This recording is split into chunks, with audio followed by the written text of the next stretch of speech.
जनता के बीच में प्रचार प्रसार में पहले से रहा, क्योंकि हमको कोई परेशानी नहीं होगी, कोई चुनौती ऐसा हमको नहीं लग रहा है। मैं भारी मतों से वहाँ से चिराग पासवान को अगर समस्तीपुर लोकसभा सीट जीतनी है, उस सीट पर कहीं अपनी जीत सुनिश्चित करनी है, तो उन्हें कई स्तर पर जो है मेहनत करने की ज़रूरत है।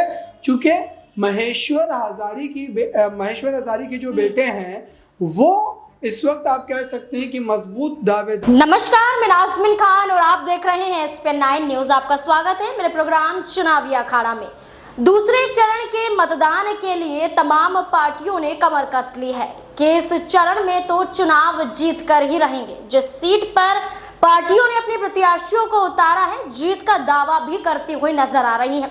लेकिन बिहार में दूसरे चरण से पहले एनडीए कहीं ना कहीं फंसता हुआ नजर आ रहा है और एनडीए के सहयोगी दल कहीं ना कहीं आपस में ही भिड़ते हुए दिखाई दे रहे हैं। दरअसल बात की जा रही है यहाँ पर लोक जनशक्ति पार्टी रामविलास की, इसके अध्यक्ष चिराग पासवान की। चिराग पासवान जिनको एनडीए की तरफ से 5 सीटें तो मिल जाती हैं, जितनी मांगे वो कर रहे थे पूरी हो जाती हैं, लेकिन एक सीट पर घमासान देखने को मिल रहा है और एक सीट पर जेडीयू पार्टी के खिलाफ ही चिराग पासवान उतरते हुए नजर आए। वो सीट है समस्तीपुर की। दरअसल समस्तीपुर की सीट की बात करें तो यहाँ पर लोजपा की बात करें तो उन्होंने शाम्भवी को टिकट दिया है और ऐसे में वो समस्तीपुर से लोजपा के टिकट से चुनाव लड़ रही हैं। लेकिन बगावत तब शुरू हो जाती है जब जेडीयू पार्टी के मंत्री महेश्वर हजारी के बेटे सनी हजारी भी इस सीट से चुनाव लड़ने का दावा करते हैं। टिकट ना मिलने की वजह से, गुस्से की वजह से कांग्रेस पार्टी में शामिल हो जाते हैं। कांग्रेस पार्टी के प्रदेश अध्यक्ष अखिलेश सिंह उनका स्वागत करते हैं, उन्हें शामिल करवाते हैं, सदस्यता दिलवाते हैं। उसके बाद समस्तीपुर से वही चुनाव लड़ते हुए नजर आएंगे। अब मुकाबला देखने को मिल रहा है जेडीयू पार्टी के मंत्री महेश्वर हजारी के बेटे सनी हजारी के बीच में और चिराग पासवान के प्रत्याशी शाम्भवी के बीच में। इसी बीच में जब चिराग पासवान से सवाल पूछा जाता है, जीत को लेकर सवाल पूछा जाता है, महेश्वर हजारी को लेकर सवाल पूछा जाता है, तो क्या कुछ कहते हुए नजर आ रहे हैं, देखिए जरा। देखिए, ये जिनकी बात हो रही है वो हमेशा से वो परिवार, पासवान परिवार के, हम लोगों के और पासवानों के खिलाफ है। महेश्वर हजारी जी का अगर हम जिक्र करें, ये बात किसी से छुपी नहीं है कि पासवान परिवार को तोड़ने में मेरे नेता आदरणीय रामविलास पासवान जी के निधन के बाद किस तरीके से उनको इनकी एक अहम भूमिका हम लोग के परिवार को तोड़ने में रही। ये वो हैं जिन्होंने हमेशा से पासवानों को किस तरीके से समाप्त किया जाए इसका प्रयास ये करते रहे और आज पुनः उसी बात का उदाहरण इन्होंने सामने रखा है।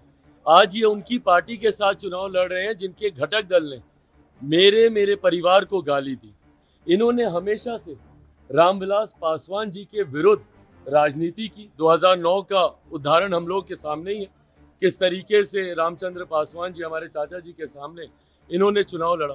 तो हमेशा से पासवानों के खिलाफ इनकी सोच रही। आज मुझे ताज्जुब होता है और ये हम लोग को परिवार का अपने कहते हैं, पर आज उनके साथ मिलकर ये चुनाव लड़ रहे हैं जिन्होंने हमारे परिवार को, हमारी माँ को गाली देने का काम किया। ऐसे में बहरहाल ये चुनाव का समय है, आप जनता के दरबार में है, जनता ही ये फैसला लेगी। पर मैं नहीं मानता कि कोई भी अनुसूचित जाति समाज का व्यक्ति जो भी रामविलास पासवान जी में विश्वास रखता होगा।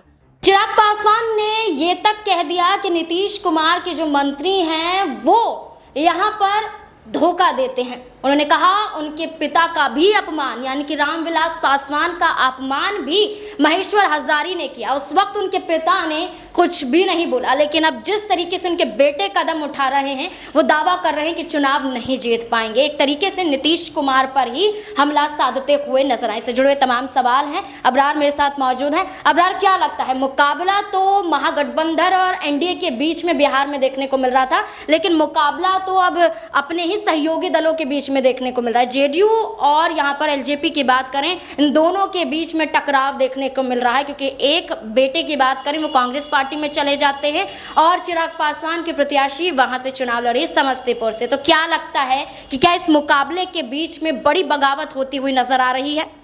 देखिए बिल्कुल जो है अगर जेडीयू और एलजेपी जो है चिराग पासवान की बात करें तो ये पार्टियों का आप कह सकते हैं कि इससे पहले भी जब चुनाव हुए थे उस समय भी स्थिति काफ़ी ज़्यादा नाजुक थी और उस समय भी दोनों एनडीए का हिस्सा होते हुए भी किस तरीके से एक दूसरे पर टीका टिप्पणी कर रहे थे ये किसी से ढकी छिपी बात नहीं है। जहाँ तक समस्तीपुर लोकसभा सीट की बात है, समस्तीपुर के समीकरण इस बार के जो है बिल्कुल जो है बदलते हुए नजर आ रहे हैं और मुझे लगता है कि कहीं ना कहीं चिराग पासवान की जो है वो राजनीतिक ताकत भी घटी है क्योंकि पशुपति पारस ने जिस तरीके से पार्टी के तमाम सांसदों को अपने पक्ष में बना लिया था उसके बाद आप कह सकते हैं कि जो बचे खुचे लोग ही थे वो चिराग पासवान के पास रह गए थे और ऐसे में चिराग पासवान को अगर समस्तीपुर लोकसभा सीट जीतनी है, उस सीट पर कहीं अपनी जीत सुनिश्चित करनी है तो उन्हें कई स्तर पर जो है मेहनत करने की ज़रूरत है। चूँकि महेश्वर हजारी के जो बेटे हैं वो इस वक्त आप कह सकते हैं कि मजबूत दावेदार हैं वहाँ पर और महेश्वर हजारी का ही एक राजनीतिक दबदबा भी है चूँकि वो एक पुराने नेता हैं, बड़ा उनका चेहरा है बिहार की राजनीति में। तो ऐसे में ये कहा जा रहा है कि कहीं ना कहीं सनी हजारी जो हैं उनकी जीत आप कह सकते हैं कि यहाँ से नज़र तो आ रही है फिलहाल अगर देखा जाए समीकरण के माध्यम से तो, लेकिन चिराग पासवान अगर अपने साथ उन तमाम वोट बैंक को जोड़ने में सफल हो जाते हैं जिस वोट बैंक को लेकर के रामविलास पासवान ने कभी अपनी राजनीति की शुरुआत की थी तो बिल्कुल ये उनके लिए मामला जो है पक्ष में बनता हुआ नजर आएगा। लेकिन फिलहाल अगर देखा जाए तो इस सीट पर कांटे की टक्कर जो है वो बनी हुई है। बड़ा मुकाबला तो समस्तीपुर सीट पर देखने को मिल रहा है। अब यहाँ पर सनी हजारी अपनी जीत का दावा करते हुए क्या कुछ कहते हुए नजर आ रहे हैं, देखिए जरा। अपने महागठबंधन कांग्रेस के शीर्ष नेतृत्व को, प्रदेश नेतृत्व को, महागठबंधन तमाम पदाधिकारी को मैं बहुत धन्यवाद देना चाहता हूँ। मुझ पर उन्होंने भरोसा जताया है और जिस भरोसा से मुझे अपना उम्मीदवार बनाया उसी भरोसा से मैं अपना सीट जीत कर अपने महागठबंधन के झोली में डालूंगा।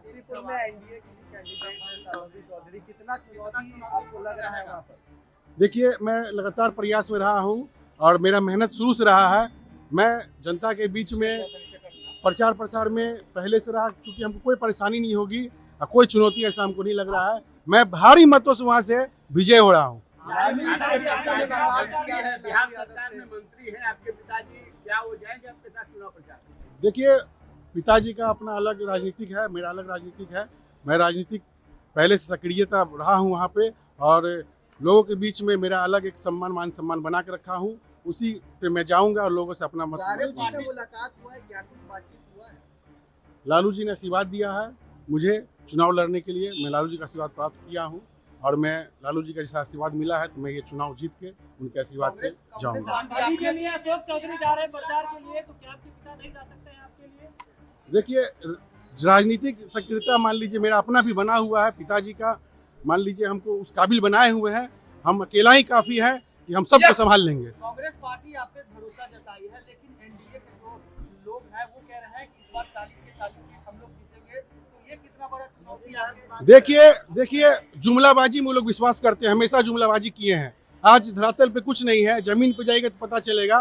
केवल और केवल जुमलाबाजी से नहीं कुछ होने वाला है। जमीन पे जाने पे पता चल जाएगा आपको कि कोई ऐसा लहर नहीं है, कुछ नहीं है। महागठबंधन यहाँ से 40 को 40 सीट जीत रही है भारी मतों से।